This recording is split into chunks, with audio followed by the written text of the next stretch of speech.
So the event we just watched was the fundraiser for our little gems of the island, George Gannon and Natalie Grace. Basically we just did a fundraiser to try and raise as much money as we possibly could in the shortest amount of time possible as well. Sadly on the 25th George became really poorly and he had to go over to Koh Samui to seek medical attention ASAP.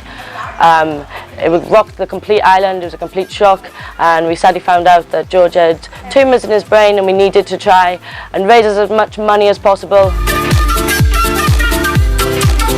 All the island generously donated so many prizes, so many raffle prizes. So what we did a massive raffle. People could buy raffle tickets for 100 baht and then win some prizes. Because of the huge amount of donations we had, I also did an auction. We had things, a beautiful painting of Natalie by Emma, which was absolutely amazing.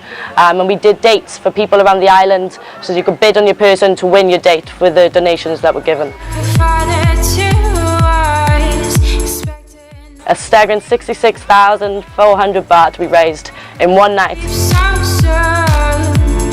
It was completely overwhelming how many people actually showed up here that day, how many donations came. Like everybody who lives on the island kind of gets on with their lives sometimes and you don't see people from time to time.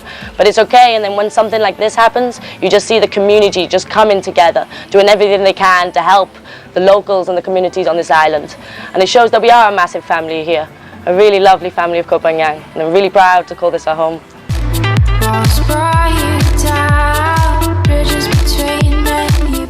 George and Nat, you're absolute rock stars. I can't believe your strength throughout all of this is absolutely inspirational. George, you've took it like an absolute champ. Every day you're still laughing and joking, and Natalie by your side.